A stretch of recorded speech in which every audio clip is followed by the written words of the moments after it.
Hello everyone, welcome back to this new video. दोस्तों स्वागत है आप सभी का इस 100 मेंस आंसर राइटिंग की सीरीज़ में। इस सीरीज़ में हम लोग बात करते हैं दोस्तों कि यूपी स्पेशल और उसका आज का पेपर है हमारा जीएस पेपर 6। ठीक है, जीएस पेपर 6 का आज ये सेशन है और इसमें आज हमारा डे हो गया 5। तो आज में क्वेश्चन नंबर 5 यानी डे 5 है। और आज का जो हमारा क्वेश्चन है ये यूपी पीसीएस मेंस 2022 में पूछा हुआ क्वेश्चन है। तो मोस्ट इंपॉर्टेंट क्वेश्चन है, जैसा कि हमने आपसे कहा था कि धीरे धीरे करके जो भी लोग हमारे साथ जुड़े हैं, विश्वास बनाए हुए हैं, आने वाले 1 से 1.5 महीने में वो देखेंगे कि उनका पेपर 5 और पेपर 6 एकदम मेंस आंसर राइटिंग सीरीज से कंप्लीट होगा और प्लस साथ में स्टैटिक पोर्शन से। ठीक है, तो ऐसा हम क्यों कह रहे हैं, क्योंकि देखिए आज हमारा धीरे धीरे करके डे 5 हो गया। पेपर 6 का भी हमने स्टार्ट कर दिया। पेपर 5 में अगर हम बात करें तो उसमें लगभग 10 क्वेश्चन तक कंप्लीट हो चुके हैं। ठीक है, जो साथी नहीं देखे हैं, नए हैं, जाकर फटाफट से वहाँ से आप उसको देख लें। आज का क्वेश्चन है, इस क्वेश्चन को थोड़ा डिस्कस कर लेंगे। ठीक है, कि कौशल विकास को देश के आर्थिक विकास में क्या भूमिका है। ठीक है, कौशल जो विकास है इसका जो है देश के आर्थिक विकास में क्या भूमिका है। उत्तर प्रदेश कौशल विकास मिशन 2022 के उद्देश्य और उसकी मुख्य विशेषताओं पर प्रकाश डालना है। अब इस क्वेश्चन में देखेंगे तो बहुत सारे आयाम पूछे। पहले तो कौशल विकास को बताना है कि किस तरीके से जो कौशल विकास वो है आर्थिक विकास में किस तरीके से भूमिका निभाएगा, और उसके साथ साथ जो उत्तर प्रदेश का कौशल विकास मिशन है उसके उद्देश्य और उसके मुख्य विशेषताओं पर क्या करना है, यहाँ पर प्रकाश डालना है। चलिए बिना टाइम इसके फटाफट से हम क्या करेंगे, इस क्वेश्चन को स्टार्ट करेंगे और देखेंगे इसके विभिन्न आयामों को। सबसे पहले देखते हैं हम लोग कि जो कौशल विकास है ये योजना है, इसकी किस तरीके से भूमिका है अर्थव्यवस्था में। तो उसके डिफरेंट आयाम को पहले देखेंगे। देखिए कौशल विकास, ठीक है, आप इस तरीके से इसको रिप्रेजेंटेशन के लिए थोड़ा सा इसमें अच्छा हो जाएगा, रिप्रेजेंट इस तरीके से करेंगे तो कौशल विकास की भूमिका किस तरीके से है पहले देखेंगे सूचना एवं संचार में। ठीक है, सूचना एवं संचार में। उसके बाद से इसके बात करें तो व्यावसायिक प्रशिक्षण इसमें किस तरीके से दिए जा रहे हैं, जो कमर्शियल किस तरीके से जो छोटे छोटे स्किल है उसको किस तरीके से डेवलप किया जा रहा है ना। विज्ञान एवं तकनीकी में, गैर परंपरागत व्यवसाय में और शिक्षण कौशल प्रौद्योगिकी में, इन सब चीज़ों में। ठीक है, उसके साथ साथ परंपरागत जो व्यवसाय हैं उनको कैसे डेवलप किया जा रहा है, जैसे पीएम विश्वकर्मा स्कीम आई थी है ना, उसमें भी इस तरीके से बहुत सारा हेल्प मिला था कौशल विकास को। नवाचार में भी इसको देखेंगे और उसके बाद से वैश्विक जुड़ाव इसका क्या है, इन सारे आयाम पे हम लोग इसको इस क्वेश्चन को डिस्कस करेंगे। सबसे पहले देखेंगे इसका क्या परिचय, परिचय में इसका कंक्रीट परिचय क्या होगा उसके बारे में देखते हैं। तो दोस्तों इसके परिचय में देखेंगे, उत्तर यहाँ से हमारा स्टार्ट होगा।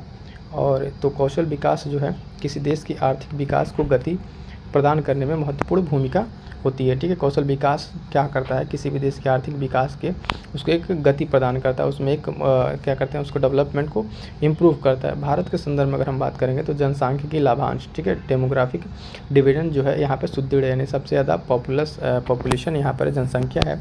जहाँ अगर बात करें 15 से 59 वर्ष की आयु की कार्यशील जनसंख्या का कुल प्रतिशत जो है वो जनसंख्या में सर्वाधिक है। तो इस टाइम जो भारत के पास है, ठीक है, भारत में जैसे देश में जनसंख्या की लाभांश ज़्यादा है और इसी चीज़ को इकोनॉमी में कन्वर्ट करने के लिए, इकोनॉमी में मजबूत करने के लिए भारत सरकार ने किस तरीके की कौशल विकास योजना को लेके आई है। ठीक है, तो अगला इसमें पॉइंट देखेंगे किस तरीके से काम कर रहा है। यद्यपि कि मौजूदा समय में व्याप्त बेरोजगारी और अकुशल श्रम तीव्र आर्थिक विकास में बाधक है, अतः कार्यशील जनसंख्या समूह को वर्तमान एवं भविष्य की आवश्यकताओं एवं प्रौद्योगिकी के अनुरूप प्रशिक्षित कर उन्हें उपयोगी एवं मूल्यवान मानव संसाधन के रूप में तैयार करना आर्थिक विकास के लिए विशेष महत्व रखता है। तो जिस तरीके से वर्तमान समय में बेरोजगारी है, ठीक है, अनस्किल्ड लेबर यानी अकुशल श्रम है, और जो वो क्या कर रहे हैं ना कि बेसिकली देखेंगे आर्थिक व्यवस्था में बाधा है, क्योंकि अनस्किल्ड लेबर का क्या है, सिर्फ वर्क फोर्स के लिए आप यूज करेंगे और वर्क फोर्स के लिए तो बहुत सारी मशीनरीज आ गई हैं, तो आपको क्या चाहिए, स्किल्ड लेबर चाहिए। इसीलिए इस व्याप्त बेरोजगारी को दूर करने के लिए क्या करना पड़ेगा, इनको सबको एक कुशल श्रम में इनको बदलना पड़ेगा, जो कि क्या करेंगे आगे चल के ये प्रौद्योगिकी और अन्य क्षेत्रों में इनको क्या करना पड़ेगा, प्रशिक्षित करना पड़ेगा। ठीक है, इसके लिए आर्थिक विकास में क्या करेंगे, महत्व रखेंगे।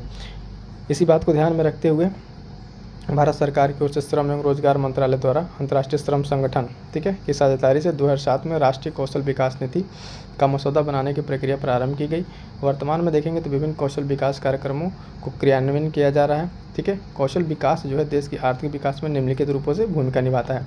अभी कौशल विकास जो है देश के किस तरह से आर्थिक में भूमिका निभा रहा है उसके बारे में देखेंगे।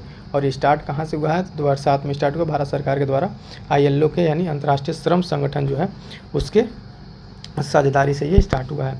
अब इसके क्या क्या से विभिन्न भूमिका हैं उसके बारे में देखते हैं। पहली भूमिका देखेंगे, श्रमिकों की कार्यकुशलता में वृद्धि लाकर रोजगार के अवसर उपलब्ध करें, यानी जो अनस्किल्ड लेबर हैं उनके स्किल लेवल में कन्वर्ट करता है, ठीक है। उन्हें छोटे छोटे कोई अच्छे काम सिखा दे, जैसे कि लोकल लेवल देखे इलेक्ट्रिशियन बन गए, है ना, हार्डवेयर के काम में लग गए, तो किसी तरह के उनके हाथ में एक स्किल आ जाए तो वो एक बेरोजगार नहीं रहेंगे और क्या करेगा, उनके लिए रोजगार के अवसर पैदा करेगा। दूसरा पॉइंट देखेंगे, परंपरागत व्यवसाय में लगे लोगों को आधुनिक व्यवसाय से जोड़ना, ठीक है। तो जो अपने परंपरागत व्यवसाय में लगे पहले से, जो उनका होता है ना कि खानदानी चाहे जो पेशा उनका पहले से, उनको क्या करना, आधुनिक व्यवसाय से जोड़ना है। किस तरीके से, जैसे एक एग्जांपल की बात करें कि एक कुम्हार जो ये मटका उटका बनाते हैं लोग, तो उनका ये जो चक्री था ना, उनको प्रशिक्षित करने के लिए अब उसमें क्या कर दिया गया, मोटर लगा दिया गया। पहले वो तो अपना आर्टिफिशियल उसको ऐसे ऐसे मूव करा के उस पर सारा चीज़ बना देते, लेकिन अब उनको मोटर करके मोटर से ऐड कर दिया गया। तो ये भी आप एग्जांपल यहाँ पे कोट कर सकते हैं किस तरीके से आधुनिक व्यवसाय में कन्वर्ट किया जा रहा है। कृषि क्षेत्र के बारे में अगर बात करेंगे, कृषि क्षेत्र में उत्पादकता और कार्य की परिस्थिति में सुधार हो रहा है। महिलाओं का व्यवसायिक प्रशिक्षण के माध्यम से सशक्तिकरण, ठीक है, महिलाओं को अपने लोकल लेवल पे या फिर एनजीओ के माध्यम से इनको प्रशिक्षण देके इनको सशक्त किया जा रहा है। ग्रामीण क्षेत्रों में कौशल प्रयासों से स्वरोजगार होगा। जब ये कौशल प्रयास जब बहुत बेहतर तरीके से हो रहा है, ठीक है, तो वो लोग अपने स्तर पे स्वरोजगार यानी अपने खुद के एम्प्लॉयमेंट को जनरेट कर रहे हैं, अपने लिए भी और दूसरों के लिए भी। स्थानीय समुदाय की आवश्यकताओं की पूर्ति के लिए ग्राम एवं ब्लॉक आधारित कौशल आदि, ठीक है, तो ये लोकल लेवल पे चीज़ें चलाई जा रही हैं।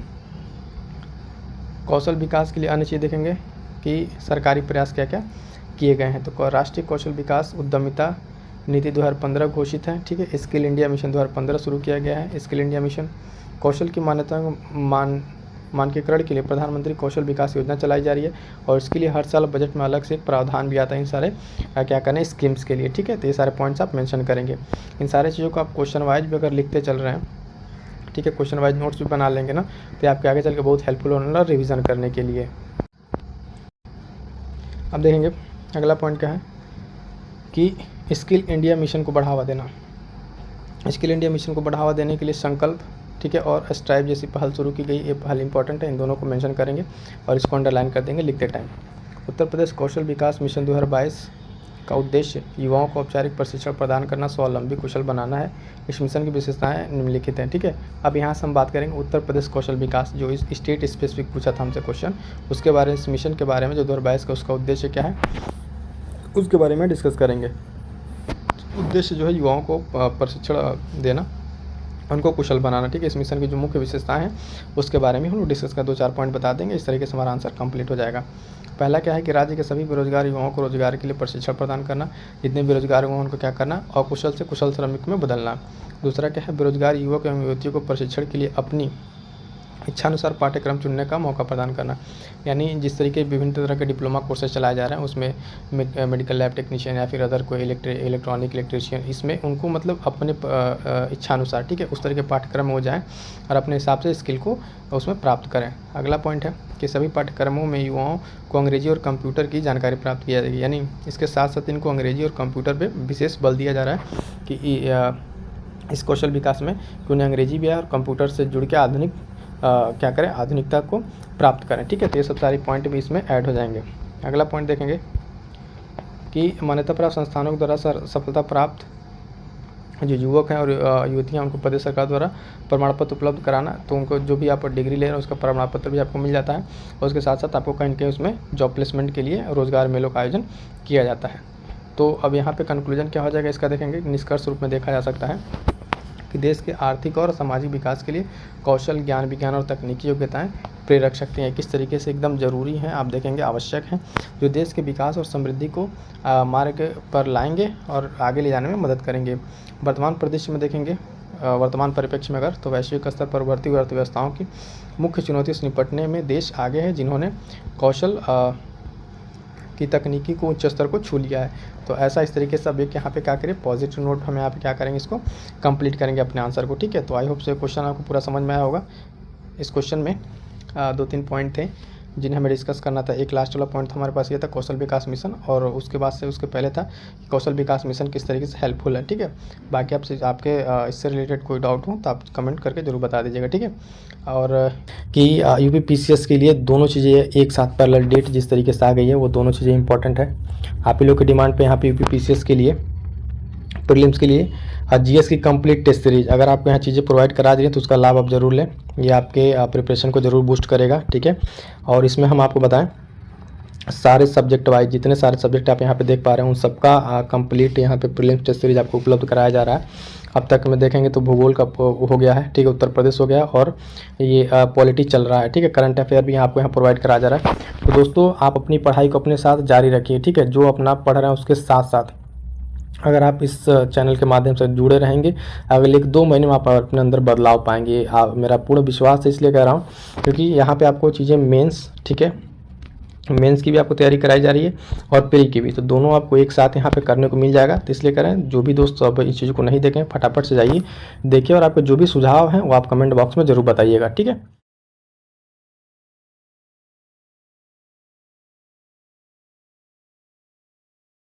चीज़ और बता दें दोस्तों, जो साथी नए हैं और या फिर जो लोग जुड़े हुए हैं उनके लिए कि इम्पॉर्टेंट देखिए यहाँ पे कंप्लीट आपके लिए दोस्तों, कंप्लीट प्री और मेंस के लिए, ठीक है, जो बचे हुए समय का एक प्रॉपर यूटिलाइजेशन किया जा सकता है उस तरीके से फ्रेम करके आपके यहाँ प्रोग्राम में दिया जा रहा है। पहला चीज़ कि प्रीलिम्स ओरिएंटेड आपको घटना चक्र की जो 15,000 क्वेश्चन हैं उनको सेगमेंट वाइज, ठीक है, इतिहास, भूगोल, ठीक है, इस तरीके से सेगमेंट में बांट के यहाँ पे चीज़ें कराई जा रही हैं OMCQ प्रैक्टिस प्रीलिम्स के लिए।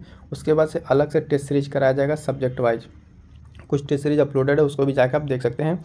और साथ साथ जो आपका ये आंसर राइटिंग सीरीज चल रहा है तो आपके लिए मोस्ट इंपॉर्टेंट हो जाता है, जिसको आप अभी अटेम्प्ट कर रहे हैं, है ना। और उसके साथ जो स्पेशल ये प्रोग्राम है स्टैटिक पोर्शन का, इसको आप जरूर कवर कीजिए। और जिन लोगों ने आंसर राइटिंग का ये बेसिक सेशन नहीं देखा उसको जाकर जरूर देखिए कि किस तरीके से बिगिनर्स मेंस की आंसर राइटिंग को करें, किस तरीके से अपने आंसर राइटिंग को इम्प्रूव कर सकते हैं। तो ये सब सारी चीज़ आपके लिए काफ़ी इंपॉर्टेंट होने वाली है। तो दोस्तों जाके आप इस वीडियो को जरूर देखें, ठीक है। मिलते हैं किस नेक्स्ट वीडियो में, तब तक के लिए थैंक यू सो मच।